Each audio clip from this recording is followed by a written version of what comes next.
Բարև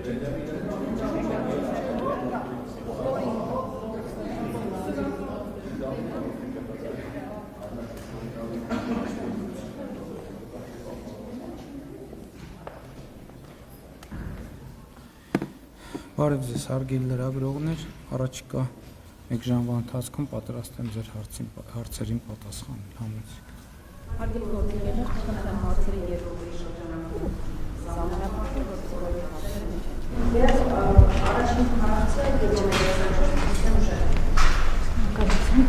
Պարոն Փաշինյան, ուզում եմ հարցը սպել ձեր մոսկովյան վերջին այցի հետ կապված, որը շատ այսպես քննարկումների, ինչ չէ նաև քննադատությունների առիթ տվեց, պատճառը դրան հետևած ռուսական կողմի այսպես կոշտ արձագանքներն էին, ձեր քաղաքական վերլուծաբանները, ձեր ընդդիմախոսները սա այսպես տապալված, ձախողած հանդիպում են համարում եւ նաեւ այսպիսի տեսակետ էլ հանդիպեց, որ սա ըստ էության վերջին տետատետ հանդիպումներ, այդպիսի մեկնաբանություններ հանդիպեցին։ Նախ ուզում եի ձեր գնահատականը, քանի որ ոչ այսպես կուլիսային հանդիպում են, եթե չեմ սխալվում, եղել է, դրա հետ կապված որքան հնարավոր է մանրամասներ, ինչ քննարկում է եղել եւ հանդիպումից հետո հանդիպան ընթացքում դուք եք նշել, որ կարող ենք ԵԱՏՄ-ի հետ համագործակցել, ցանկանում ենք համագործակցել, բայց հասկանում ենք, որ չենք կարող համատեղել ԵԱՏՄ-ը եւ ԵՄ-ըստ էության ինչ որ փուլի պետք է Հայաստանը որոշում կատարի կամ այս կողմ կամ այն կողմ, դրանից հետո ազգային ժողովի նախագահն էր ասել, որ եթե Ռուսաստանը գազի գինը թանկացնի, մենք եւ ԵԱՏՄ-ից եւ ՀԱՊԿ-ից դուրս ենք գալու։ Նախ սրա վերաբերյալ ձեր դիրքորոշումը ԵԱՏՄ-ից դուրս գալու, առհասարակ մոսկովյան այցի հետ կապված ու որպես գործադիր ղեկավար ձեր կարծիքը ԵԱՏՄ թե ԵՄ։ Նախ իմ ու Ռուսաստանի նախագահի միջև կուլիսային հանդիպում չի տեղի ունեցել, աշխատանքային ճաշ է տեղի ունեցել եւ մենք ինչպես միշտ ճաշել ենք, զրուցել ենք բարեկամաբար եւ ես ինչպես ասել եմ, այցը շատ հաջող եմ գնահատում, մյուս բոլորը ազատ են իրենց գնահատականների մեջ, ինչ վերաբերվում է տետատետ հանդիպմանը, մենք արդեն պայմանավորվել ենք մեր հետագա հանդիպումների մասին եւ մեր միջոցառումների մասին, բարձր մակարդակով հանդիպում ենք պայմանավորվել, այդ թվում հունիսի երկրորդ կեսին, ինչ վերաբերվում է ընդհանուր բովանդակությանը, ես կարծում եմ, որ նախ այն ինչ որ ես ասել եմ, նախկինում իմ հրապարակային հայտարարությունների արտացոլումներ այդ դահլիճում, ոչ մի նոր բան ես Ռուսաստանի նախագահի հետ հանդիպման ընթացքում չեմ ասի։ Առնվազն ինչ որ այնտեղ հնչել է, դուք ինձնից այստեղ այս ձևաչափով կամ գուցե այլ ձևաչափով լսել եք, այսինքն զրո նորություն։ Ես կարծում եմ, որ ընդհանուր առմամբ էլի հղում անելով նախկինում իմ առած հայտարարություններին, ներկայումս Հայաստան-Ռուսաստան հարաբերությունները գտնվում են կառուցողական տրանսֆորմացիայի փուլում եւ ես այդ process-ը գնահատում եմ դրական եւ մենք մեր սկզբունքը շարունակապար պահելու ենք, մենք երկխոսության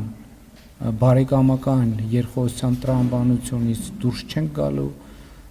եւ շարունակելու ենք այդ ճանապարհով։ Ինչ վերաբերվում է իմ կարծիքին,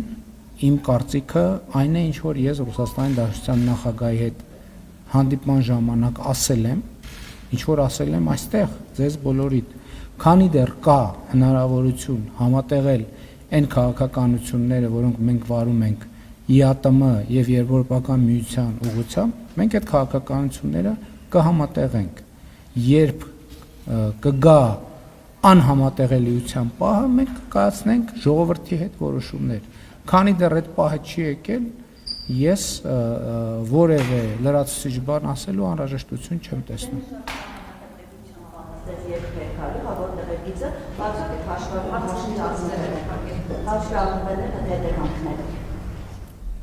Ես կարծում եմ իմ հարցը պատասխանը ամբողջական էր։ Պարոն վարչապետ, Հայաստանում է Ղազախստանի պատվիրակությունը, արտգործնախարարը, ես կուզեի իմանալ արդյոք ղազախական կողմը Հայաստանի հետ բանակցությունների օրակարգում ունի, այս այցի ընթացքում ունի երկաթուղու կառավարման փոփոխության հարցի շուրջ քննարկում, այսինքն այս հարցը արդյոք ներառված է այս այցի օրակարգում, եւ եթե այո, դուք այսինքն պատրաստվում եք անկախ Ռուսաստանի դիրքորոշումից միևնույն է ղազախական կողմի հետ քննարկել կառավարումը ղազախական կողմին հանձնելու հարցը եւ մինչեւ Հայաստան ժամանելը նաեւ Բաքվում են եղել ղազախ պաշտոնյաները, ես ուզում եմ իմանալ, այնտեղ հայտարարվեց, որ Ադրբեջանի նախագահի հետ քննարկվել է թրիփի իրագործման հեռանկարները, թրիփը ըստ էության հայ-ամերիկյան նախագիծ է, կխնդրեի բացատրեիք, ինչ են քննարկում օրինակ Ադրբեջանն ու ձեզ հայտնի է, ինչ կարող են քննարկել Ադրբեջանն ու ղազախական կողմը թրիփի իրագործման հեռանկարների վերաբերյալ։ Նախ առաջին հարցին հետ կապված մենք Ռուսաստանի թիկունքում որևէ բան չենք պատրաստվում անել եւ ի հեճուկս Ռուսաստանի Դաշնության համենայն դեպս այս փուլում, քանի դեռ երկխոսության հնարավորությունները լայն են եւ բաց են, մենք շարունակելու ենք աշխատանքը, իսկ Ղազախստանը օգոստոսից ի վեր չի թաքցրել իր հետաքրքրությունը թրիփի վերաբերյալ, ինչ կարող է նրանց հետաքրքրել։ Սա միջազգային հաղորդակցության նոր ուղի է բացվում եւ գիտեք, որ Ղազախստանը միջազգային տրանսպորտային ոլորտի խոշոր խաղացողներից է, խոշոր դերակատարներից է, մասնավորապես Չինաստանից եւ դեպի Չինաստան ապրանքների հոսքի առումով եւ Ղազախստանի մեր գործընկերները այդ հարցը մենք նաեւ իմ այցի ընթացքում ենք քննարկել, փորձում են հասկանալ առավել առարկայական թե տրանսպորտային ինչ հնարավորություններ են բացվում եւ ինչպես է դա անդրադառնալու եւ ինչ նոր հնարավորություններ են բացվում իրենց համար եւ այս թեմայով Ղազախստանը միակ երկիրը չի ակնհայտորեն որ հետաքրքրված է բազմաթիվ երկրներ հետաքրքրված են եւ մենք այսինքն հրապարակային process է գնում եւ մենք չենք պատրաստվում բնականաբար թաքցնել մեր գործընկերներից եւ բնականաբար մենք այդ թվում Ղազախստանին պիտի հրավիրենք պատրաստ լինել Հայաստանով անցնող տարանցիկ ուղիները օգտագործել իրենց արտահանումների, ներկրումների եւ իրենց կողմից մատուցվող տրանսպորտային ծառայությունների շղթայի մեջ դիտելու համար, որովհետեւ տրանսպորտի ոլորտի եթե այդպես ասենք բիզնեսը, որը մասնավոր է, բայց իհարկե պետությունը նաեւ որոշակի դեր ունի, ինքը չի կարող առանձին վերցրած կտորով լինել, որովհետեւ այո, շատ լավ, երկրի մի հատվածից վերցվեց, տարվեց մյուս սահման, բայց ի շարունակություն պետք է լինի գործընկերություն ամուր, որպեսզի այդ հատվածը աշխատի։ Կարողացա ասել ինչ է։ Մեր օրակարգ այն է, ինչ որ ասացի։ Իսկ երկաթուղու հետ կապված հարցը ընդհանրական պարզ հրապարակային քննարկող հարց է, հնարավոր է նաև այդ հարցին անդրադարձ լինի, բայց Ռուսաստանի թիկունքում որևէ քննարկում տեղի չի ունենում։ Շնորհակալություն Տիկին Գալստյան։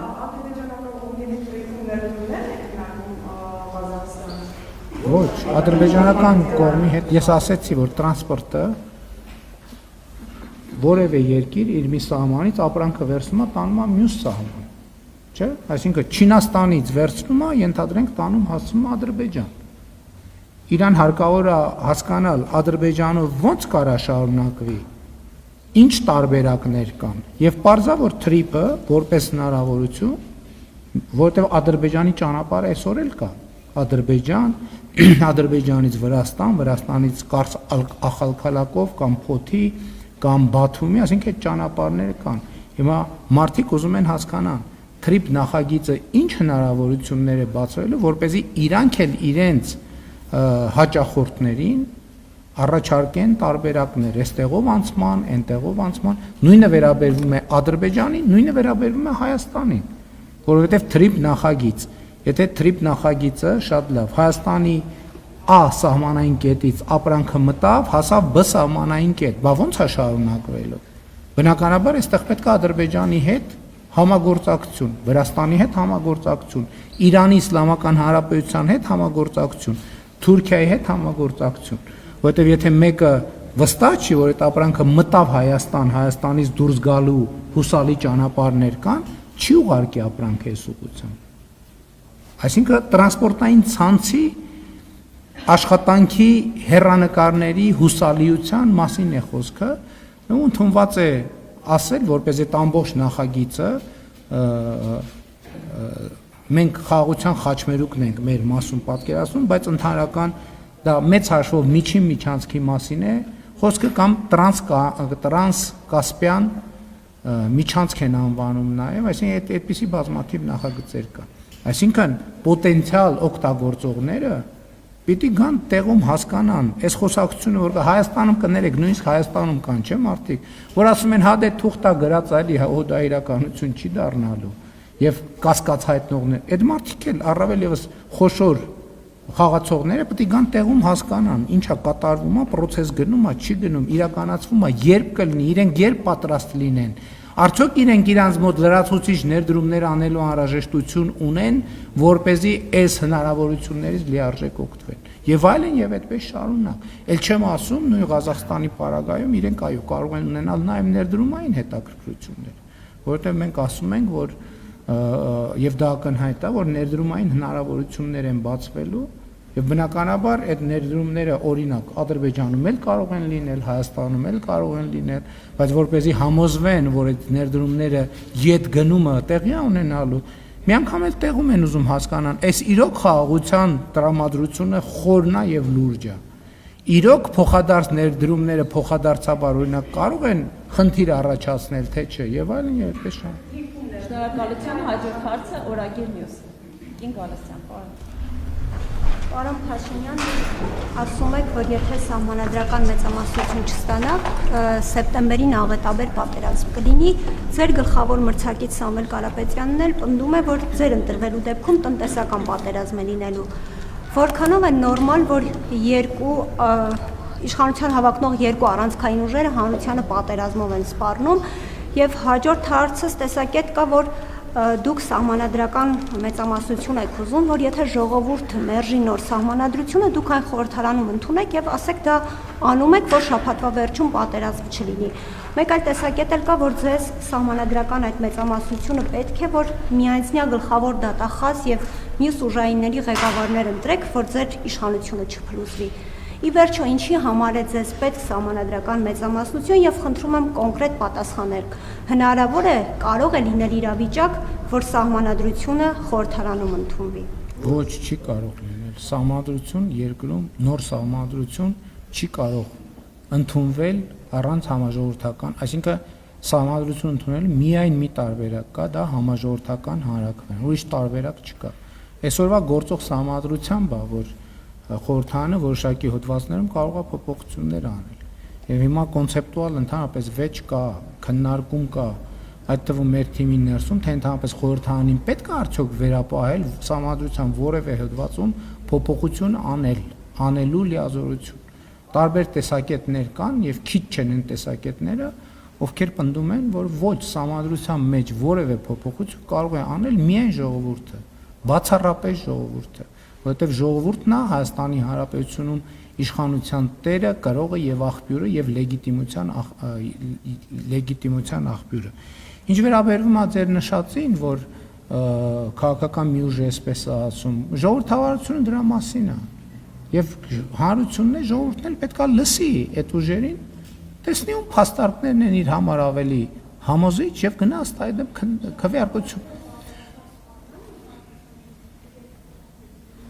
Դուք ավարտեք ձեր հարցը, ես կպատասխանեմ։ Համոզված եք։ Երբ որ ավարտեք, ես կպատասխանեմ։ Համոզված եք։ Շնորհակալություն։ Եվ հենց խնդիրը դրա մեջ է, որ հանրությունը լսի։ Ամենատարբեր թեմաներ են բոլոր ընտրություններում, ժողովրդավարական երկրներում, ամենատարբեր թեմաներ են դրվում քվեարկության։ Բայց ես երեք մի տեսարան ինձ ցույց տվեցին, ես այդ տեսարանին անկեղծ ասած, այս ամեն ինչից հետո չհավատացի, որովհետև ձեր նշած քաղաքական ուժի ներկայացուցիչները ներկայացնում են իրենց ծրագրերը եւ իրենք ըստ էության Հայաստանի իրենց կոնցեպտի մեջ տեղավորում են Ղարաբաղը եւ շրջակա տարածքները։ Այստեղ էլ ասելու բան չկա։ Այդ քաղաքական ուժի հաջողությունը ես զարմանում եմ, իրանք ընդամենը այդ քայլով այդ ձեր կողմից մեջբերված իմ ասածները ամրապնդում են։ Այսինքն դա այնքան ակնհայտ բան է, որտեղ մեծ բանավեճի խնդիր էլ չեմ տեսնում։ Եթե մյուս քաղաքական ուժը ասում է Հայաստանը չպետքա բավարարվի 29743 քառակուսի կիլոմետրով, դա ինչ է նշանակում։ Դա խուսափելի պատերազմ է, հարգելի գործընկերներ։ Այսինքն այդտեղ շատ վիճելու բան չկա էլ։ Սահմանադրության հետ կապված ոնց որ պատասխանեցի։ Շնորհակալություն։ Փաստորեն չէի կավարտել հարցը։ Շնորհակալ եմ։ Փաստորեն չէի կավարտել հարցը։ Շնորհակալություն, պարոն վարչապետ, դուք ասել եք ձեր ձևակերպման մեջ բերում եմ,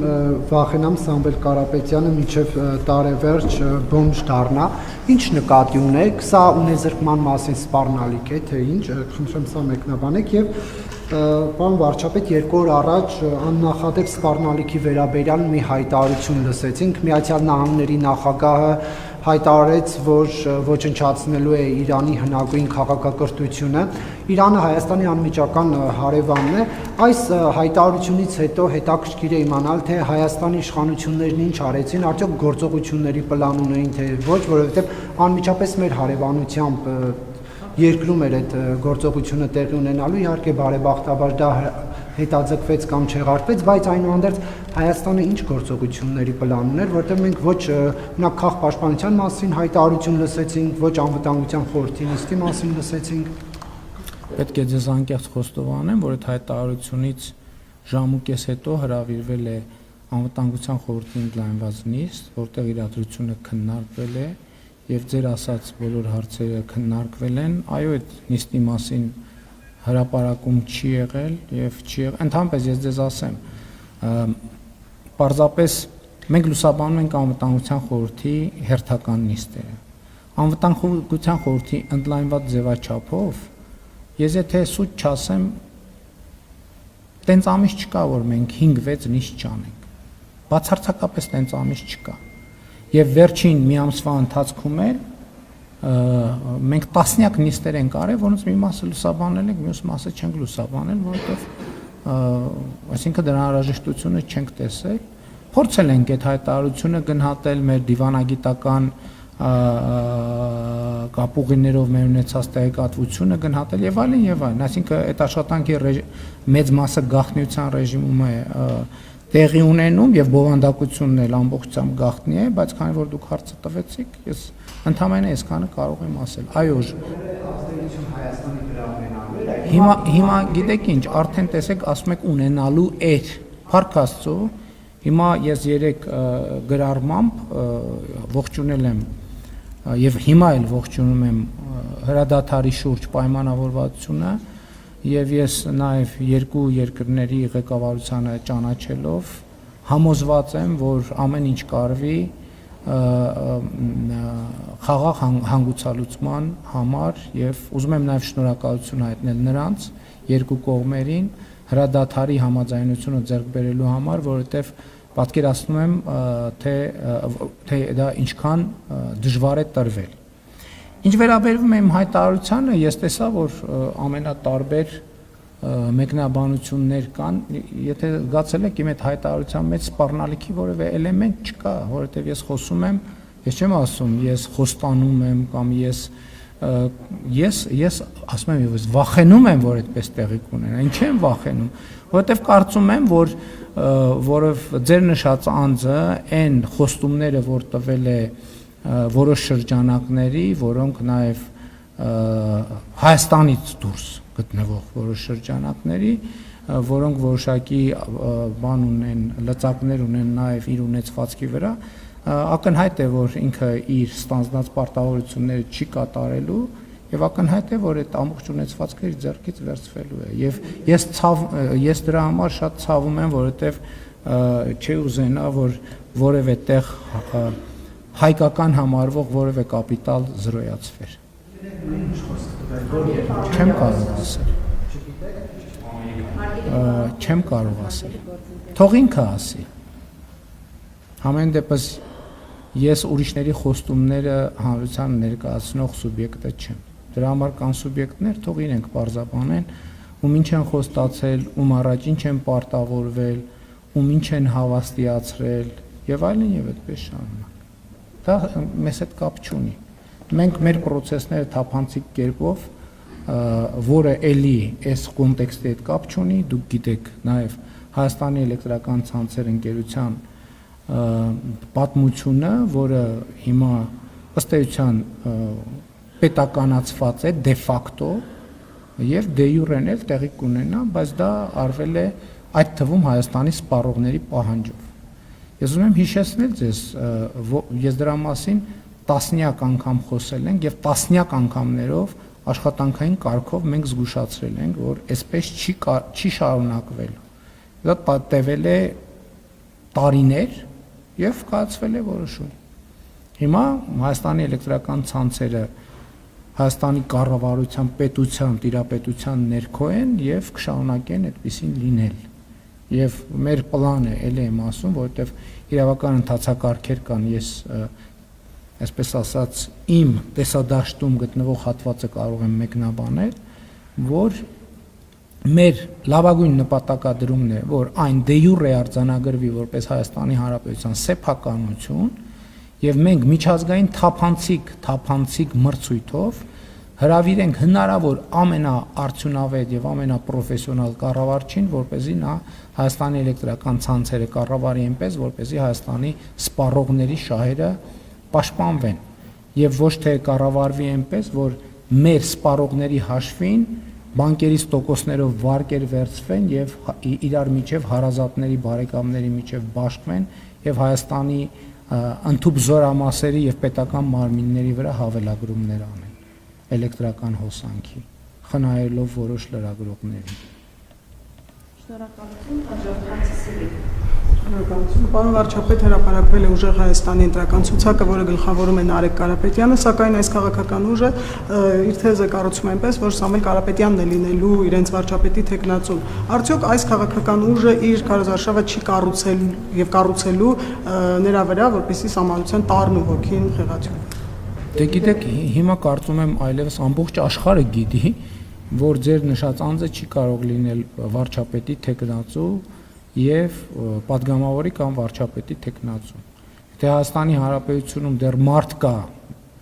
որ սրա հետ կապված պարզ չի, որ ձեր նշած անձը չի կարող լինել վարչապետի թեկնածու եւ հետեւաբար վարչապետ, դա ինչ կարող եմ ասել ես։ Ես ընդհանրապես կարող եմ արձանագրել ակնհայտը, որպեսզի նրանց ում համար դա ակնհայտ չի, դառնա ակնհայտ։ Շնորհակալություն, հաջորդը Ավելի շուտ եկավ, ոնց հասկացա ձեր ակնարկը ինձ էր վերաբերում, ասեմ, ինձ իմ ընտանիքին, իմ բնակարանին հեծը ոչ նախկինում, ոչ հիմա հավելագրում չի արել։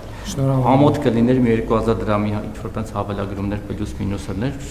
նորից եմ բանանում, ինձ ակնարկ մի արեք, այս մեկ։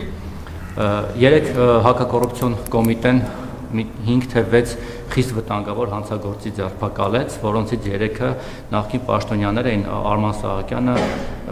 Արտեմ Ասատրյանը եւ Դավթյան Հայկը, հետո մի քանի ժամ հարցաքննելուց հետո ըստ մամուլի փողերը վերցրեց եւ բաց թողեց, հիմա այդ վտանգավոր հանցագործները դուրսն են։ Այս կոնտեքստում ես հիշեցի նախկին սրբերից մի երկուսի անունները, օրինակ Բուլկի Արամ անունով նախարար կար Արամ Հարությունյանը։ Այդ մարդը ձեր օրոք շատ բարեհաջող ձևով երկից թռավ, ու հիմա ոչ ոք չգիտի այդ մարդու տեղը, ոչ ոք չի հիշում այդ մարդու մասին, քաղաքական հայտարարություններ չեն արվում։ Նույնը Գագիկ Խաչատրյանը, որ 4 աշխատավարձով միլիարդատեր էր դարձել, ինքը էլ բարեհաջող թռավ, հետո հետ եկավ, հիմա նրա ընտանիքի անդամները բարեհաջող բիզնեսներ են անում, դուք էլ գնում եք լենտ եք կտրում բան։ Այդ մարդկանց մասին ոչ իման չի հիշում, բայց փոխարենը այլ նախկին սրբերի մասին է հիշում, կարող է դա նրանից է, որ քաղաքական հայտ չեն ներկայացրել, ընդդիմադիր բաներ հայտարարություններ չեն անում, դրա համար դուք չեք հիշում, սա իմիջիայլոց մի դրական բան եմ ուզում, տենդենս եմ ուզում արձանագրել ձեր վիդեոներում, վերջերս Ձեր նայում եմ այդ ձեր վիդեոները առավոտյան, հատկապես որ հեգնում եք այդ ուժեղներին բանին, հələ ջիմ արաբան, մի տեսակ հետաքրքիր յուրահատուկ սարկազմ նկատում ձեր մոտ, որը ինձ էլ է տպավորել, որոշել եմ ես էլ այդ ոճով ձեզ հարց տալ, հուսով եմ դեմ չեք։ Տեսեք, դուք անընդհատ չնայած նրան, որ դուք մեզ սպառնում եք, չգիտեմ, էլ պատերազմով, էլ ծնոտդ կոտրվի, էլ չգիտեմ ինչ կլինի, անգործ կմնաք, ժողովրդին եք սպառում տարբեր բաներով, դուք ինքներդ հսկայական թիկնազորով եք շրջում, որոնց որոշ անդամներ օրինակ եկեղեցում տալիս են 2 րոպե ունեմ 10 տարեկան երեխայի ծնոտ են, չգիտեմ, ջարդում, չնայած լավ թիկնապաներ ունեք իդեմս օրինակ ձեր լյովի եւ այլն, այդքանով հանդերձ մենք ձեզանից չենք վախենում։ Փոխարենը դուք ուզում եք, որ մենք վախենանք օրինակ Ռոբերտ Քոչարյանից, Սամվել Կարապետյանից, Գագիկ Ծառուկյանից, ինչի՞ մեզ երեքի անունը տալիս, որտեղ այդ երեքին դուք տես փաթեթով սարքել եք վերջերս ձեր տեսանյութերից մեկում բան եռագլուխ հրեշ ու ասում եք, որ այ եթե ինձ չընտրեք, այս մարդիկ են գալու, այդ հրեշները ձեզ չգիտեմ ինչ են անելու։ Ուզում եմ հասկանալ Ռոբերտ Քոչարյանի ինչից պիտի մենք վախենանք։ Դուք անձամբ վախենում եք Ռոբերտ Քոչարյանից։ Եթե վախենում եք, ես չգիտեմ, շփվել եք իր հետ, թե չէ, ես որպես իր հետ շփված մարդ անկեղծ կարող եմ ասել, հեչ վախենալու չի։ Էլի ձեր ոճով ասեմ, դուխով, եղբայր, դուխով։ Իրանից վախենալ պետք չի, բայց խնդրում եմ Իրանով մեզ էլ մի վախեցրեք։ 18 թվին Սերժի Մերժեցիք, տեսանք ինչ եղավ, դուք ընտրվեցիք, 21 թվականի Քոչարյանով վախեցրիք, էլի ինքը եկավ դուք ընտրվեցիք, հիմա էլի ուզում եք Քոչարյանով վախեցնել։ Ինչի համար եք ուզում Քոչարյանով մեզ վախեցնել։ Կամ այն խեղճ Սարգսյանին ինչ եք բերել մեջ մտցրել, սարքել եռագլուխ։ Իրանք ինչով են վախենալու, ինչով են ավելի վախենալու, քան Արման Թաթոյանը, Սուրեն Պետրոսյանը, չգիտեմ, Գուրգեն Սիմոնյանը, էլ ինչ որ մարդիկ, ՀԱԿ-ը։ Շնորհակալություն։ Շնորհակալություն ձեր վերությունը։ Ընդհանրապես որևէ մեկին ժողովրդին առավել եւս վախեցնելը դա անհետեցություն է, որովհետեւ եթե վախենալ որևէ մեկից պետք է որպես ահարկու ուժի, դա ժողովուրդն է, որից որևէ մեկից վախենալու անհրաժեշտություն որևէ մեկը չունի, որովհետև Հայաստանում ժողովուրդը իշխանության բարձրագույն կրող է եւ աղբյուր է եւ կարող է կայացնել ցանկացած որոշումներ։ Հետեւաբար վախեցնել ժողովրդին դա կներեք ոչ ճիշտ ձևակերպում է, որովհետև ժողովուրդը գերագույն ուժ է, գերագույն իշխանություն է, իշխանության տեր է, իմ գործատուն է, իմ ղեկավարն է եւ ես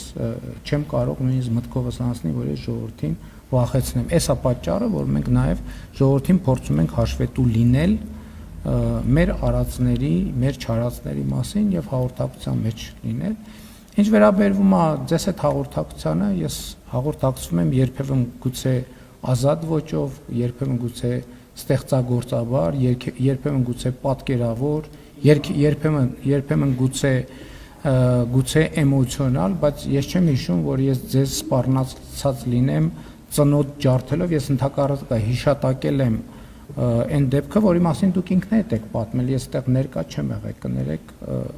ես նկատում եմ, որը մեկին սպառնալու ընդհանրապես միտում եւ մտադրություն չունեմ, ինչ վերաբերում այդ վախենում ես, չես վախենում, այդ բան անիմաստ խոսակցություն է։ Ինչ վերաբերվում է պետական պահպանության ծառայությանը, պետական պահպանության ծառայությունը ինստիտուտ է, որը աշխատում է իր գործառույթները իրականացնելու ուղղությամբ եւ պետք է աշխատի իր գործառույթները իրականացնելու ուղղությամբ։ Ձեր մյուս հարցերին, ձեր նշած բոլոր անձանց վերաբերյալ կան իրավական գործընթացներ։ Մի մասը գտնվում են հետախուզման մեջ, մի մասը ինչքան գիտեմ խափանման միջոց կա ընտրված, մի մասով ապօրինի գույքի բռնագանձման գործընթացներ են տեղի ունենում, ոչ ոք չի մոռացվել եւ ոչինչ չի մոռացվել։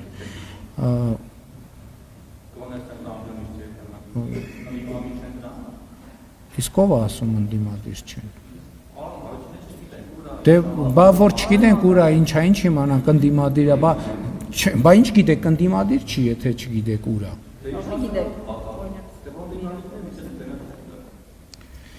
Ինչ վերաբերվում է ձեր առաջին հարցին, ուզում եմ ուշադրություն հրավիրել, որ տեղի է ունեցել հետսում մի շատ տարօրինակ ճակերտավոր պատահականություն։ 2000 չեմ հիշում ճիշտն ասած 24 կամ 23 թվին նախորդող վճարումների ամբողջ հաշվեկշիռը անհետացել է։ Պետք է ասում եք անհետացել է։ Այսինքն եթե հիմա որևէ մեկը փորձի հետ գնալ եւ պարզել 2 տարի առաջ քաղաքացուց գանձված էլեկտրաէներգիայի գումարը ճիշտ է հաշվարկվել թե չէ, ավելա գանձվել թե չէ, այդ ինֆորմացիան անհետացել է հեծից ձեր նշած անձանց կառավարման ներքո։ Ինչի անհետացել։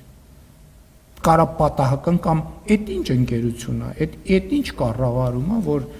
ամբողջ բազան անհետանում է։ Դուք չգիտեք, դուք չեք կարող ասել, դուք ճիշտ է այնց բան պնդում եք, որ ձեր վրա ոչ մի հավելագրում չի, դուք չեք կարող դա ասել։ Դուք չեք կարող դա ասել, որովհետև օրինակ 2022 թվականի ձեր վճարումների բազան անհետացել է։ Չկա, գոյություն չունի։ Ոչ մեկ չի կարող, նույնիսկ փորձաքննությունը չի կարող ասել ձեզ ավել գրել են թե չէ։ Հենց որ ինչպես ասում է, տենց ուվերենի մի ասեք։ Շնորհակալություն, հաջորդ հարցը մեդիահաբ։ Պարոն Փաշինյան, Ռուսաստանը արդեն սկսել է վադրության մեջ դնել հայ տնտեսվարողներին, մասնավորապես ծաղիկի ու կոնյակի շուկայի տնտեսվարողները մեծ խնդիրների առաջ են կանգնել։ Եթե խնդիրները ընդլայնվի, ինչի մասին նաև խոսում են ռուս փորձագետներն ու վերլուծաբանները, ինչ են անելու տնտեսվարողները եւ հարցին որպես շարունակություն։ Եթե հաջորդ քայլով ռուսական գազը թանկանա, ինչ է անելու Հայաստանը, ինչ սցենար ունի այս իրավիճակում։ Շվեյկը ասում էր, եթե իմ մորաքույրը տղամարդ լիներ, ես նրան քեռի կասեի։ Հիմա գալիս եք եթե։ Իսկ եթե չլինի, ինչ են անելու նրանք, ովքեր հիմա ասում են, որ եթե լինի, ինչ է անելու կառավարությունը։ Հայաստանը վաղուց պատրաստ է բոլոր սցենարներին, բայց ելի ուզում եմ ասել, որ ամեն դեպք պետք է խորանալ, փաստական հանգամանքը նայել, որտեղ չի կարելի տենց մի հատ ընդհանուր պատկեր նկարագրել եւ այդ պատկերի հովանոցի ներքո վարկածներ առաջ քաշել։ 2018 թվականից ես տասնյակ անգամներ հրապարակային եւ տասնյակ անգամներ ոչ հրապարակային խոսել եմ երկրում արտադրության ստանդարտիզացիայի անհրաժեշտության մասին։ Եվ մենք միլիոնավոր դոլարներ ենք հատկացրել տնտեսությանը, որպեսզի իրենց արտադրանքը ստանդարտիզացիայի ենթարկեն։ Հարգելի գործընկերներ, Ես չեմ տեսնում խնդիրներ։ Այն խնդիրները, որ կան, որոնք կապված են տնտեսության արդիականացման, այսօր կառավարության նիստում էլ էկոնոմիկայի նախարարը դրան անդրադարձավ, որոնք վերաբերվում են տնտեսության արդիականացմանը, մենք աջակցել ենք, աջակցում ենք եւ շարունակելու ենք աջակցել տնտեսվարողներին։ Բայց մենք նաեւ համաձայն չենք, որ այդ թվում տեխնիկական խնդիրները փորձ արվեն քաղաքական հովանոցի ներքո այլ կերպ ներկայացնել։ Եվրասիական տնտեսական միությունում կան հստակ ապրանքների, ծառայությունների, ֆինանսական միջոցների եւ աշխատուժի ազատ տեղաշարժի մասին կարգավորումներ եւ այդ կարգավորումները գործում են, այդ թվում մեր որոշմամբ, այդ թվում իմ որոշմամբ, որպես Եվրասիական տնտեսական միության տնտեսական բարձրագույն խորհրդի անդամ եւ Եվրասիական տնտեսական միության միջկառավարական խորհրդի անդամ։ Իմիջիայլոց ես ԵԱՏՄ միակ պաշտոնյան եմ, ով եւ բարձրագույն տնտեսական խորհրդի անդամ է եւ միջկառավարական խորհրդի անդամ է։ Այսինքն ես ԵԱՏՄ գործերին լավագույնս տիրապետում եմ եւ նաեւ իմ գործն է ապահովել, որ ԵԱՏՄ տարածքում ապրանքների, ծառայությունների, ֆինանսական միջոցների եւ աշխատուժի ազատ հոսք տեղի ունենա։ Եվ ես դա կապահովեմ։ Հայաստանի Հանրապետությունը Ռուսաստանի Դաշնության հետ ունի երկարաժամկետ պայմանագրեր։ Եվ ձեր ասացի հետ կապված ասացի համար որևէ հիմք չկա։ Մենք չենք կարող Ռուսաստանի եւ որևէ այլ երկրի հետ հարաբերվել այն տրամաբանությամբ, կամ երկիրը մի կողմ երկու սուբյեկտ չեն կարող իրար հետ հարաբերվել են տրամաբանությամբ, որ կողմերից մեկը մտածի, որ դիմացի կողմը էս պայմանագիրն էլ է խախտելու, էս պայմանագիրն էլ է խախտելու, էս պայմանագիրն էլ է խախտելու, էս պայմանագիրն էլ է խախտելու, էս էլ է խախտելու, էս էլ։ Այդ նշանակում է այդ խախտող կողմը ասում է ես սուբյեկտ չեմ պայմանագրային, ո՞նց կարա տենց բան տեղի ունենա։ Շնորհակալություն, հաջորդ հարցը Հանրային Շնորհակալ եմ, պարոն վարչապետ, ուժեղ Հայաստան կուսակցության վերաբերյալ ասում եք, որ շուտով փակելու եք նրանց փողերի ապօրինի շրջանառության համակարգը, ինչի մասին էր խոսքը, ընտրակաշարքների հայտնի դարձող գործերի, թե մի ուրիշ բանի։ Ես կուսակցության մասին եմ խոսել, թե անձի մասին եմ խոսել։ Այդ կուսակցությունները Հայաստանի Հանրապետությունում ընդհանրապես կուսակցության մասին ես դե ինչ որ ասել եմ, դա էլ նկատի ունեմ, ուրիշ բան նկատի չունեմ։ Ապօրինի շրջանառությունները կասեցնում ենք եւ կասեցնելու ենք։ Եվ դա պետության դե ընտրակաշարքի դեպքերը իրավապահ մարմիններն են կասեցնում, իհարկե նաև կառավարության կազմում գտնվող օպերատիվ մարմինները նույնպես այդ ուղղությամբ աշխատանք են անում, բայց մեր կարգավորումների շրջանակում օրինականության պահպանման տեսակետից։ Շնորհակալություն, հաջորդ հարցը Ժան-Ֆրանսիա։ Պարոն վարչապետ, հարցեր ունեի, բայց որ չկրկնվեմ երկաթուղու թրիփի մասով, վաղուց ինձ հետաքրքրում է նաև այս հարցը։ Երջանկայի իշատակ անվանի դերասան Սոս Սարգսյանը ժամանակին ես եմ գեղարվեստական ֆիլմում, երբ իմացավ իրենց գյուղ եկած ժամկետային զինծառայողը ճանապարհաշինարարի մասնագիտությունն է ընտրել, ասաց գիտես ինչ, այս Երևան տանող ճանապարհները սխալ են սարքել, միակողմանիա, գնացող կա, եկող չկա։ Պարոն վարչապետ, խնդիրը այսօր էլ է արդիական եւ մեզնից երևի ինչ-որ մասը մարզերից է եւ երիտասարդների, այսպես ասած, արտագաղթը դեպի Երևան շարունակվում է։ Ունենք գերծանրաբեռնված Երևան եւ մարզերում գրավչությունը ինչպես բարձրացնել։ Կառավարությունը համաչափ զարգացման տեսանկյունից ինչ ծրագրեր է նախատեսում։ Գիտենք բնակարանների մասին, էլ ինչ անեն, որ երիտասարդը ավելի բարձր վարձատրվի եւ մնա մարզերում եւ ժամանակին հիշում եմ ինչ-որ նախարարություններ նույնիսկ մարզեր տանելու խոսակցություններ կային։ Շնորհակալություն։ Այդ մեր մտածողության ձևը, որ ինչ որ հարց լուծելու բանը ճանապարհը կամ նախարարություն ստեղծելն է, կամ նախարարություն տեղափոխելն է, կամ նախարարությունը մեծացնելն է, կամ հաստիկները ավելացնելն է, ոչ թե չի։ Մենք դա անում ենք, որովհետև այն գյուղում, որտեղ ճանապարհ չկա, երիտասարդը ինչի պետք է ապրի։ Երեք մենք գտնվում ենք Կոտայքի մարզի Աղավնաձոր գյուղում, որտեղ կառավարության գրանտով համաֆինանսավորմամբ ստեղծվել է երիտասարդական կենտրոն։ Այդպիսի տասնյակ կենտրոններ են ստեղծվել Հայաստանի տարբեր մարզերում եւ դեպի այդ կենտրոն գնացող ճանապարհները նորոգվել են։ Մոտակայքում կառուցվել են մարզական հրապարակներ, խաղադաշտեր, նոր դպրոցներ, մանկապարտեզներ։ Երիտասարդը մարզում նստել սուրճ խմելու, քննարկում անելու հնարավորություն չունի։ Եվ այդ ծրագիրը իմ անձնական նախաձեռնությունն է, որ որպես մարզում ծնված մեծացած մարդ, ով գիտի, որ բանից այսպես ալկոհոլազերծ միջավայրեր, որտեղ մարդիկ ուղղակի կարող են նստել, քննարկել, չկա։ Դրա համար լոֆտի հետ համագործակցությամբ Մեղրիում, Վանաձորում, Իջևանում ստեղծվել են եւ Հրազդանում, Աղավնաձորում ասցի, Ապարանում գիտեմ, որ ստեղծվել են եւ հանրապետությունում ստեղծվում են մարզային կենտրոններ։ Այսօր ամբողջ հանրապետությունը ինտերնետ ունի, որովհետեւ երիտասարդը, որը գործունեություն է ծավալում մի խորունկ ձորում, ինքը ժամանակակից մարդը չի կարող առանց ինտերնետի։ Դրա համար այսօր ինտերնետ կա։ Հայաստանի Հանրապետության բոլոր սարերում եւ բոլոր ձորերում կա ակտիվ ուժեղ ինտերնետ։ Հայաստանի Հանրապետությունում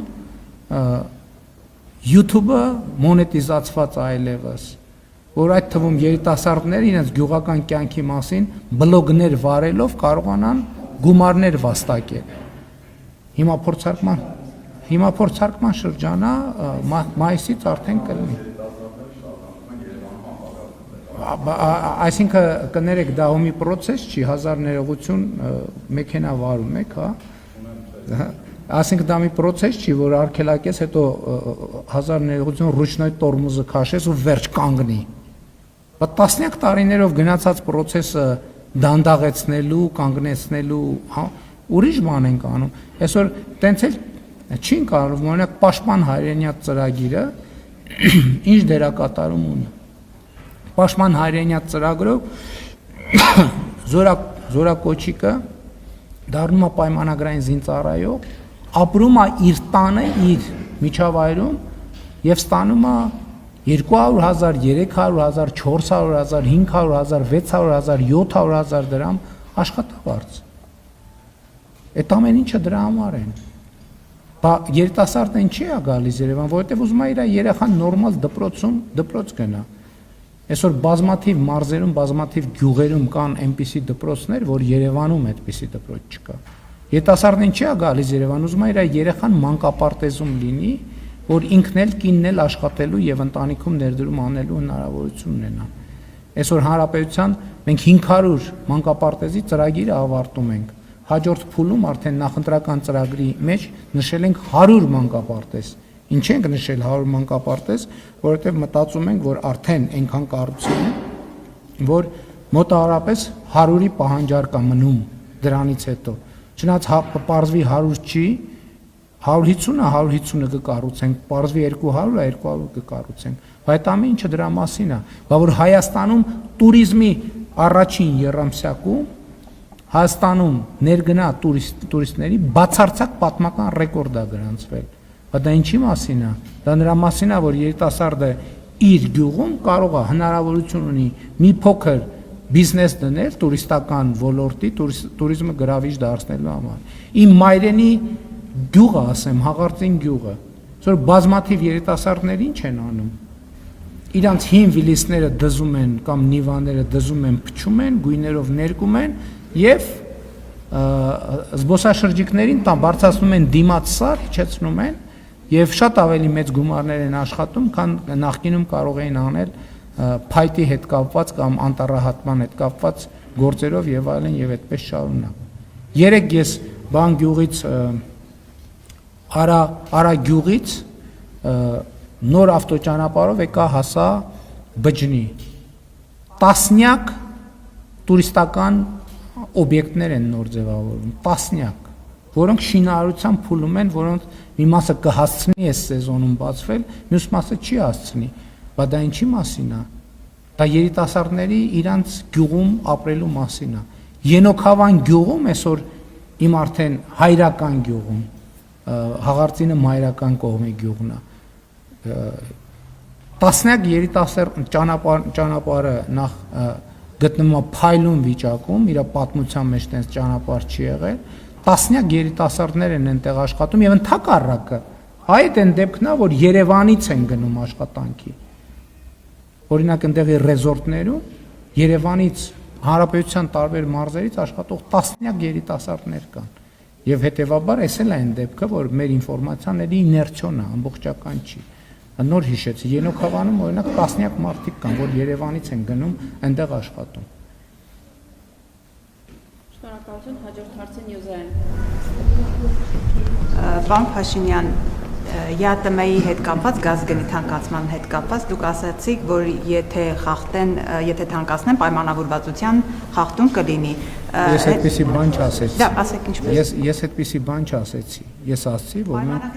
ասացի, որ ես այդ հարցը չեմ քննարկում, որովհետև մենք ունենք երկարաժամկետ պայմանագիր։ Երկարաժամկետ պայմանագրի խախտում կլինի, եթե այս բանին գազի գինը բարձրանա։ Ես ասացի, ես տենց սցենար չեմ քննարկում։ Ես ուրիշ բան ասացի, խնդրում եմ, ես ասացի, ո՞նց կարանք մենք խոսենք այն կանխավարկածում, որ բոլոր պայմանագրերը խախտելու են։ Ես այդ կանխավարկածով չեմ առաջնորդվում։ ԵԱՏՄ այս երկընտրանքի հետ կապված ինչը պետք է վճռորոշ լինի, պարոն Փաշինյան, որ դուք որոշեք, որ մենք կամ ԵԱՏՄ-ում ենք մնում, կամ գնում ենք ԵՄ, որովհետև դուք ասում եք դեռ ժամանակ ունեմ, բայց Ռուսաստանի նախագահի հայտարարությունը հենց դրա մասին էր, որ դուք պետք է ընտրեք։ Հիմա մեզ համար ո՞րն է վճռորոշ էական լինելու, ինչով ենք մենք առաջնորդվելու այստեղ կամ այնտեղ մնալու հետ կապված։ Երկրորդ, դուք արդյոք համաձայն եք, որ Հայաստանը Ադրբեջանի անվտանգության երաշխավորն է այնպես, ինչպես Ադրբեջանն է Հայաստանի անվտանգության երաշխավորը։ Այս միտքը ազգային ժողովի նախագահին է։ Ես ուղղակի ուզում եմ հասկանալ, դուք եք համաձայն դրա հետ։ Եվ հիմնական հարցը, պարոն Փաշինյան, օրերս ձեր թիմակիցը Հայկ Սարգսյանը իր նախագծի քննարկման ժամանակ, երբ որ տապալվեց, նա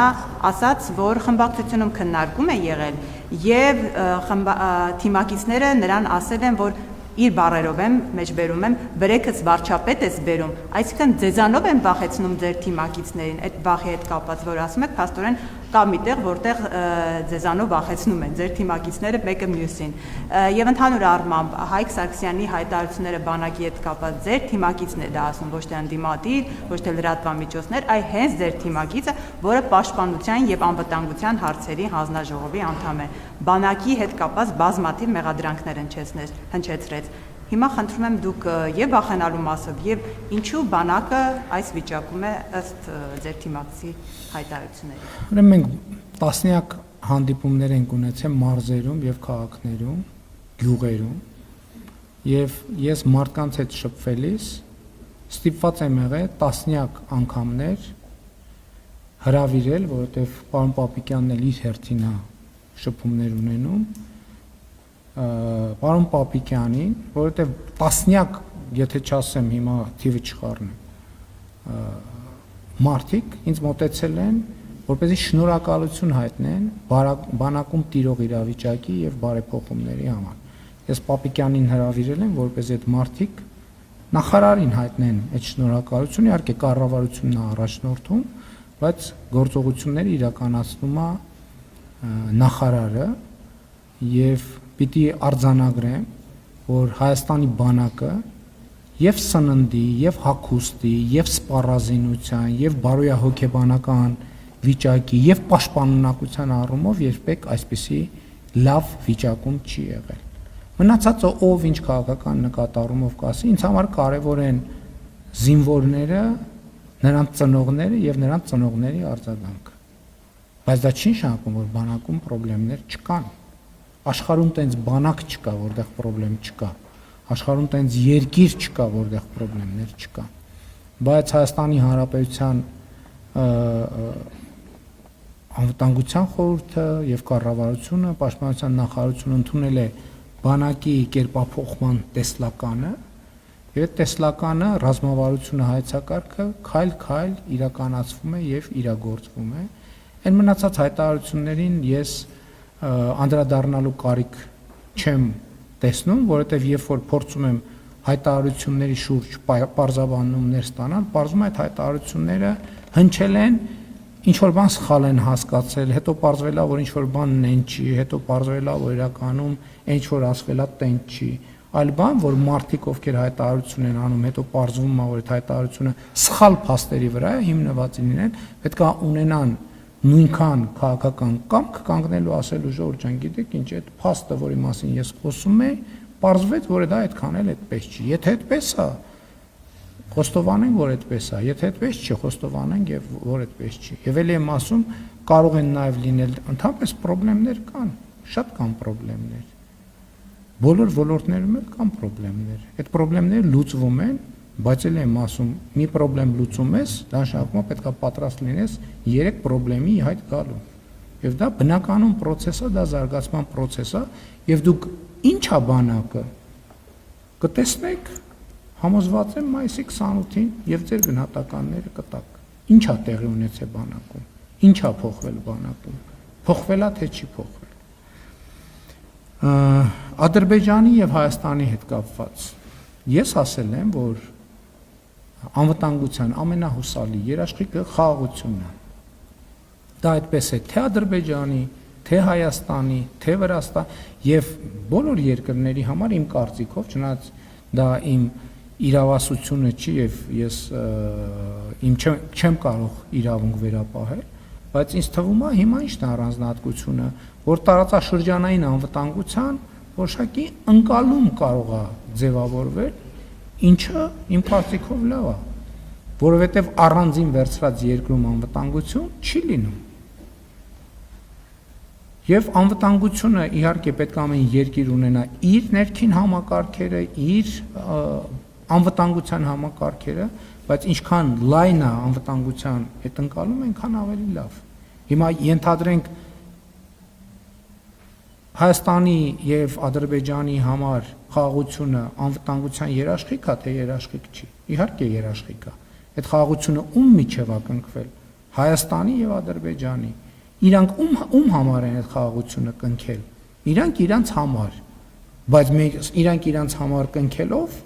նշանակում է որոշակի անվտանգության լծակ են ստեղծել նաեւ դիմացինի համար։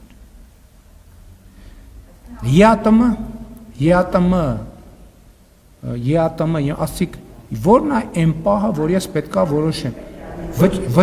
Ես որոշել եմ եւ իմ որոշման մասին հայտարարել եմ, որ քանի դա համատեղելի է, մենք կհամատեղենք։ Ոչ մեկ չի ասել չէ համատեղելի չի։ Կամ եթե որևէ մեկը ասում է չէ համատեղելի չի, փաստն է նա, որ համատեղելի է։ Հիմա այսօրվա իրականությունը եւ նախորդող շրջանի իրականությունը դրա մասին է, որ համատեղելի է, որովհետեւ մենք ես ասում եմ, որ դուք հարցրեք ես որն է լինելու կետը, որ ես որոշել եմ արդեն եւ որոշումս հայտարարել եմ։ Շնորհակալություն, հաջորդ հարցը։ Ես որոշել եմ, ես որոշումս հայտարարել եմ, հրապարակել եմ, գաղտնիք չի, տասնյակ անգամներ։ Մեր հաջորդ հարցը Անահոտ։ Պարոն Փաշինյան, ձեր Արտուշ կողմից վրաերթի ենթարկված հղի կնոջ դեպքում մեղադրյալ կա, մեղավոր կա Արամ Նավասարդյանը, որը մինչ օրս ոչ մի օր բանտում չի հայտնվել, ոչ մի օր պատասխանատվության չի ենթարկվել։ Սուրբ Հանա եկեղեցում ձեր մասնակցությամբ միջադեպի դեպքում տուժող չկա, բայց դպրոցական տղան, որն ունի առողջական խնդիրներ, հիմա կալանավայրում է։ Ինչու է ձեր օրոք ժողովրդավարության բաստիոնում Հայաստանում արդարադատությունը ընտրովի եւ պարոն Փաշինյան, դուք ասում եք, որ եթե դուք վարչապետ չընտրվեք, մենք լրագրողներս 4 ժամ հետո մնալու ենք անգործ, հայտնվելու ենք ֆայլաբազարում։ Իսկ մտածել եք, եթե դուք վարչապետ չընտրվեք, դուք ուր եք հայտնվելու, ձեր ընդդիմախոսներն օրինակ ասում են բանտում, նման հեռանկար պատկերացնում եք։ Գիտեք, ես իմ կյանքում բոլոր հնարավոր տեղերում եղել եմ, այնպես որ ինձ ոչ մի բանով չեք զարմացնի։ Ես գործազուրկել եմ եղել, բանտումել եմ եղել, Հայաստանի Հանրապետությունում չգիտեմ քանի քրեակատարական հիմնարկ կա, որ հիմա ուզենամ հաշվեմ, բայց ես ոնց որ թե առնվազն 4-5 քրեակատարական հիմնարկում եղել եմ։ Այսինքն նկատի ունեմ կյանքում տենց իրավիճակներ շատ քիչ կան, որում ես չեմ եղել, այնպես որ որևէ մեկը ինձ դրանով, այդ խոսույթներով չի զարմացնի, այստեղ առանձնահատկությունն է նա, որ ես մի բանի մասին խոսելիս գիտեմ ինչի մասին եմ խոսում, իսկ բազմաթիվ մարդիկ այդ նույն բանի մասին խոսելիս չգիտեն ինչի մասին են խոսում, որովհետև իրանք այդ բաները տեսել են կինոյում, գրքում չեն տեսել, որովհետև գիրք չեն կարդացել եւ պատմել են իրանց։ Իսկ ես ինչի մասին խոսում եմ, գիտեմ ինչի մասին եմ խոսում։ Արդարադատության մասին, գիտեք, արդարադատության ոլորտում մենք բազմաթիվ խնդիրներ ունենք, այնպես չի, որ մենք երջանիկ ենք Հայաստանում արդարադատության վիճակով, բայց դա չի նշանակում, որ ես ձեր նշած դեպքերը գնահատում եմ կամ պիտի գնահատեմ նույն կերպ, ինչպես դուք եք գնահատում, յուրաքանչյուրը ազատ է անել եւ ունենալ իր գնահատականը, արդարադատության համակարգն էլ պետք է գործի իր ավասության շրջանակներում։ Մենք էլ պիտի բարեփոխումներ արդարադատության ոլորտի որպես դրա իրավասությունը ունեցող ինստիտուտներ շարունակենք այնքան ժամանակ, մինչև մենք ավելի լավ, ավելի լուրջ եւ ավելի ամբողջական վերաբերվենք արդարադատությանը։ Շնորհակալություն։ Ես ձեր հարցին պատասխանեցի։ Հաջորդ հարցը հրապարակորակ։ Պարոն Փաշինյան, քաղաքական այն ուժերը, որոնք հայտ են ներկայացրել մասնակցելու խորհրդարանական ընտրություններին, այդ ուժերին դուք ձեր թիմակիցները հատկապես վերջի շրջանում պարբերաբար թիրախավորում եք։ Հիմա դուք ինչ եք ուզում, որևէ ուժ չմասնակցի այդ ընտրություններին կամ օրինակ կարող եք ասել, թվարկել, որ ուժերը մասնակցեն, որոնց մասնակցությունը ձեզ չի վրդովվեցնի կամ որոնց հարգանքով դուք կվերաբերվեք։ Քաղաքականությունը ընդհանրապես հատկապես ժողովրդավարական երկրներում եւ հատկապես ընտրական շրջանում նրա մասին է, որ քեզ թիրախավորում են, դու ես թիրախավորում, հետո քեզ են թիրախավորում, հետո դու ես թիրախավորում, այսինքն բայց հակառակն էլ ասենք, այսինքն մեզ թիրախավորեն, մենք չթիրախավորենք, դա քաղաքական գործընթաց է։ Ես բոլոր ուժերին էլ վերաբերվում եմ հարգանքով, ժողովրդավարությանը վերաբերվում եմ հարգանքով եւ հիմնականում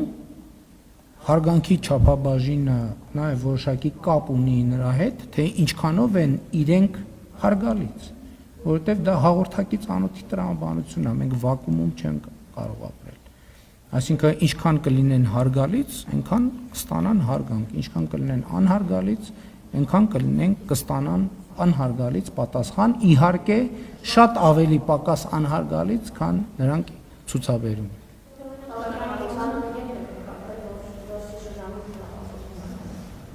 Ես ձեր հարցին պատասխանեցի։ Շնորհակալություն, պարոն Փաշինյան, ինչքան մոտենում են ընտրությունները, այդքան ձեր նկատի ունեմ նաև ձեր անձնապես եւ ձեր ղեկավարած ուժի եւ մյուսների միջև հերակաբանավեճերը շարունակվում են եւ դրա ֆոնին նաև ընտրական օրենսգրքում կատարված փոփոխությունը, որով արգելվում է անուններ, անձնանուններ օգտագործելը, կուսակցությունների եւ դաշինքների, մասնավորապես Սամվել Կարապետյանի թիմը մեկնաբանում է, որ դուք եթե նախկինում վախենում եք նրա նկարից, հիմա վախենում եք նրա անուն ազգանունից եւ դրանով էր պայմանավորված հապճեպ որոշում կայացնել ընտրական օրենսգրքի փոփոխություններ իրականացնելը։ Ես ձեր մեկնաբանությունը կխնդրեի այս առումով։ Երկրորդը, եթե ճիշտ եմ հիշում, եկեղեցու բարենորոգման խորհուրդ կար, երբ է վերջին անգամ այդ խորհուրդը նիստ իրականացրել, ինչ փուլում է եկեղեցին բարենորոգելու ձեր ծրագիրը եւ շատ կարճ Դիանա Գասպարյան, եթե չեմ սխալվում, Էջմիածնի քաղաքապետը շարունակում է մնալ ձեր թիմակիցը, որովհետեւ նա իր դեմ հարուցված քրեական գործը մեղադրանքը համարում է շոու։ Եթե ընդդիմադիրներն անեին, գուցե դա հասկանալին էր, բայց ձեր թիմակիցն էլ անգամ դա որակում է շոու։ Շնորհակալություն։ Տեսեք, շատ լավ օրինակ վերեցիք նախորդ օրինակի հիման վրա, որովհետև երբ որ խոսվում է ընտրովի արդարադատության մասին, այդ ձեր ասած օրինակը ցույց է տալիս, որ արդարադատությունը Հայաստանում աշխատում է եւ կառավարող կուսակցության ներկայացուցիչների հանդեպ եւ այլ անձանց հանդեպ։ Ես շատ լինում է, որ նաև մեր քաղաքական թիմի ներկայացուցիչները կամ մեզ հետ աֆիլացվող մարդիկ որ անում են հայտարարություններ եւ այդ հայտարարությունները այսպես դառնում են քննարկման եւ շարժման առարկա, ասենք որ ես առիթ լինում է, ասում եմ, իսկ ինչու հարգելի գործընկերներ, դուք այդ հայտարարությունները տենց վրթովված իբր արդարության եւ անելիս չեք ասում, որ ձեր շրջապատի այսինչ մարդը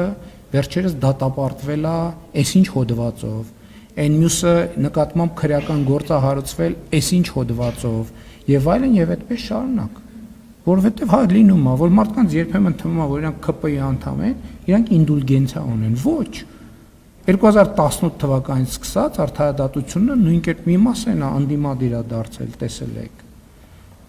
Ասենք հոդվածը չգիտեմ ինչա, բայց բովանդակությունը կաշառք բանի, եթե չեմ սխալվում, ինչ որ ապրանք ներմուծել արտահանելու, բայց ձեր երազած կառավարող ուժը էտա, հա, որ ԿՊ-ից է, ուրեմն պետքա հիմել բան ամբիոններից դոշ են ծեծում։ Ինչ են դոշ ծեծում, որովհետև դատվում են։ Ոչ թե դատվում են, որովհետև ընդդիմադիր դարձան, այլ ընդդիմադիր դարձան, որովհետև դատվում են։ Երբ որ իրանք սկսեցին դատվել, այդ ժամանակ իրանք ընդդիմադիր չէին։ Իրանք երդվում էին որոշ անուններով, բայց հենց որ հույս ունենալով, որ այդ երդվելը իրանք իդուլկեցա, իրանք կարան կաշառք վերցնեն, իրանք կարան, չգիտեմ, ոչխարի արտահանում անեն ներմուծեն կամ արտահանվեն ներմուծեն, չգիտեմ։ Ոչ, այդպես չի։ Ինչ եկեղեցու խորհուրդը մշտական կապի մեջ է եւ մշտապես աշխատում է եւ զարգացումն են, որ այդ օրակարգը, ինչպես տեսել եք, հույս ունեմ, տեղա գտել քաղաքացիական պայմանագիր կուսակցության նախընտրական ծրագրում։ Եվ մենք դա նաև շատ կարծում եմ արդար եւ ճիշտ է, որ մենք այդ հարցն էլ ժողովրդի դատին ենք հանձնում եւ այդտեղ էլ ընտրությունները ունենալու են շատ կոնկրետ հետևանքներ։ Ինչ վերաբերում է վախենալուն, դες ասեցի ինչից եմ վախենում։ Ասել եմ արդեն, չէ, ինչից եմ վախենում, նոր էլ ասեցի ինչից եմ վախենում։ Իրոք շատ վախենում եմ։ Ու այդ կոչերին չեմ կարողանում արձագանքել եւ տենց էլ գրել է, ախր վախենում եմ։ Ես ճիշտն ասած չեմ կարող ասել ինքը ֆորմալ կուսակցության անդամ է թե չէ, այս բան պատրաստ չեմ։ Համեն դեպս ներգրաված չի որևէ ձևով, որևէ աշխատանք։ Հարցերը չավարտվեցին։ Մի հարց էլ տվեք, կպատասխան։ Մի րոպե 57 վայրկյան կա։ Պարոն վարչապետ, դուք խոսեցիք խաղաղության համատեքստում Հայաստան-Ադրբեջան, եթե կարելի ասել փոխըմբռնման մասին, բայց Եվրամիության Եվրոպական քաղաքական համաժողովին Ադրբեջանի նախագահը չի մասնակցում, նաև նախատեսված չէ պատվիրակության այց, արդյոք սա մտահոգիչ չէ, եթե հաշվի առնենք, որ վերջին շրջանում Հայաստան-Ադրբեջան շփումները բավականին կարծես դանդաղել են, օրինակ սահմանազատման հանձնաժողովների հանդիպում, շփում տևական ժամանակ տեղի չի ունեցել։ Սահմանազատման հանձնաժողովները ըստ էության մշտապես աշխատում են, ես դրա մասին ասել եմ, որովհետև աշխատանքը պարտադիր չի առերես տեղի ունենա, եւ նաեւ որոշակի այդ աշխատանքից բխող, երբ որ հանդիպման անհրաժեշտություն լինի, կլինի նաեւ հանդիպում։ Ինչ վերաբերում է ձեր հարցին մտահոգիչ է, թե մտահոգիչ չի, էլ եմ ասում, էս էլ են դեպքնա կներեք, որն է չի, որ արգելակը սեղմեցիր, վերջ։ Վերջ եկեք ժողովուրդ ջան, արձանագրենք, որ մենք արդեն մոտ 40-ամյա թշնամանքի մասին ենք խոսում։ Այսինքն այդ 40-ամյա թշնամանքը տենց բան է, որ ասենք անջատիցը անջատեցինք եւ վերջ։ Դա process է, որը պետքա գնա։ Ես հիմի վստահ չեմ, որ այս տարի բանում Բաքվում լներ եվրոպական քաղաքական համայնքի գագաթաժողովը, այսինքն նախորդիվ կոպ կար, ես չգնացի։ Եվ Ադրբեջանից նույն կերպ հայտարարություններ հնչեցին, բարձոք սա մտահոգիչ չի, որ եւ այլն այս խաղաղության միջավայրում տեղի նկատի ունեմ, դա process է, դա մի գործողությունով։ Շնորհակալություն։ Երկու գործընկերոջ հարց մնաց, հաջորդին սկսենք իրենցից։ Շատ